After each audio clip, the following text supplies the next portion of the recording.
Business people in Manchester say they are concerned about last Friday's brazen heist by gunmen at Scotiabank in Mandeville. Businessman Trevor Haven said the incident comes as a shock to the business community. He was speaking to the media at the Lay Magistrates Association of Jamaica Golden Scale Awards yesterday. Manchester has never seen anything like this before. Mandeville in particular has been a very peaceful and residential area. We do not find these kinds of activities in our communities. And to think that at the peak hour at 5:30 in the afternoon, a busy, congested area, one of the most congested intersections of our town, across from one of the major banks that serve the community, we had 3 or 4 gunmen with high-powered weapons attacking the beryllium security entities to take the cash that is there. We find this devastating to all of us, believe me. And it just goes to show how fickle we are as a country, as a people, that we can at any moment be faced with this kind of terror and violent acts against law-abiding citizens. So we hope that, and of course as lay magistrates, as justice of the peace in the parish, we lend our support 100% to law enforcement, to the Manchester Police. Meanwhile, President of the Manchester Chamber of Commerce, Spence-Johnson, said the incident is frightening. Money couriers in Jamaica, so they're being targeted. But I think it leads more to the overall crime problem that we have in our island. And we really need to have all hands on deck. We really need to look at this seriously, because having 5 persons just get caught in the crossfire of a blatant attack such as this, it's very frightening. You're not sure what can happen anytime you are know. President of the Manchester Chamber of Commerce, Spence-Johnson. The Jamaica Bauxite Institute will be developing an orchard project on mined-out lands in Broadleaf, Manchester. Mining Minister Floyd Green said the project will be done in collaboration with Member of Parliament for Manchester Central, Rhoda Moy Crawford. He made the announcement while speaking at the opening of the newly refurbished Broadleaf Community Health Centre on the grounds of the Broadleaf Infant on Tuesday. Mr. Green said crops that can be grown on mined-out lands are well known and cited castor bean among them, adding that there is a high demand for Jamaican castor oil. So you would have heard that we have done the health centre. The Member of Parliament told you that there's more on the horizon in relation to infrastructure support. And I want to tell the MP that I have said to the Jamaica Bauxite Institute, in all of our bauxite mining areas, we must have an agricultural base project. I know that for years, the Broadleaf community used to be known for its agriculture. And a lot of people, unfortunately, have turned away from it because they say they need some support. Broadleaf have a wonderful climate, good for fruit tree production. And I'm saying to you, MP, the Jamaica Bauxite Institute is going to work with you and to develop an orchard program in this Broadleaf community.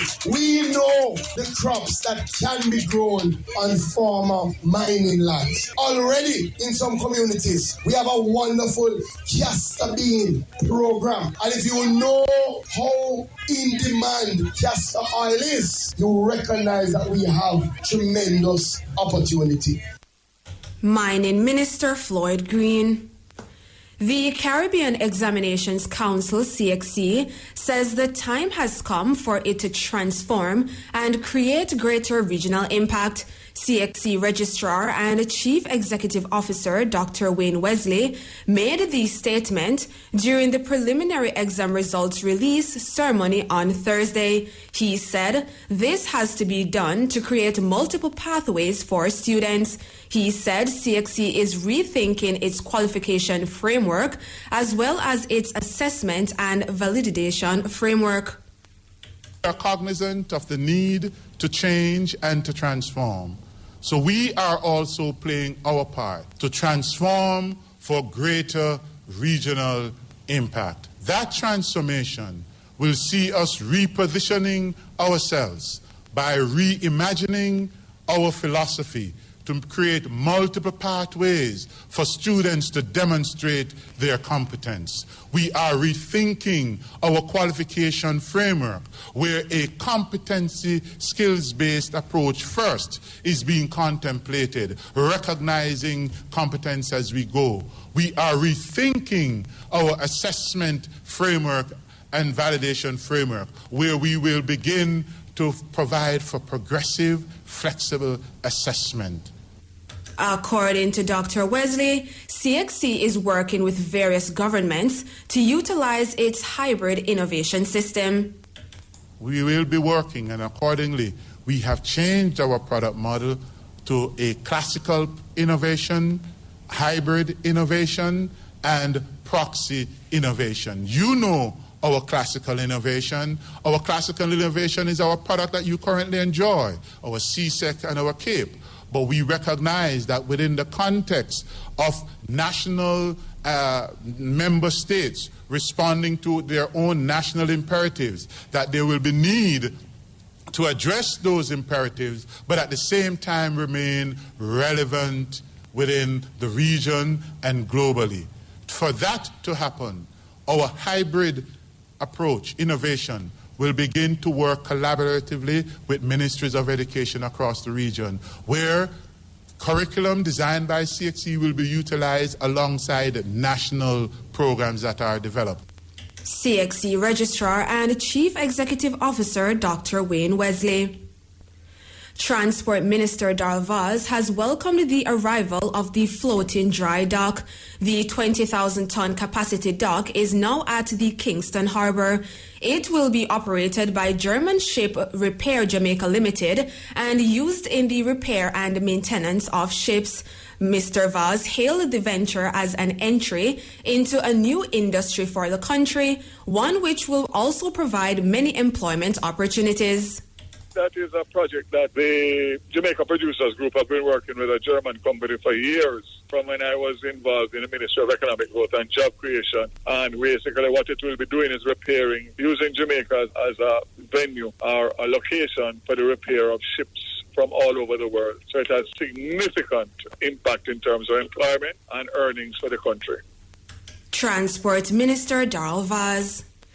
In news overseas, the National Hurricane Center is closely monitoring Tropical Depression 10 near the southern Gulf of Mexico, which strengthened into Tropical Storm Idalia today. The storm is expected to further strengthen into a hurricane before approaching Florida on Tuesday. As of today's mid-morning update, Idalia was about 80 miles south-southeast of Cozumel, Mexico. The system had maximum sustained winds of 40 miles per hour. Florida's Governor Ron DeSantis has issued a state of emergency for 33 counties along Florida's Gulf Coast. The Hurricane Center said scattered flash and urban flooding can also be expected across portions of the area in the coming week.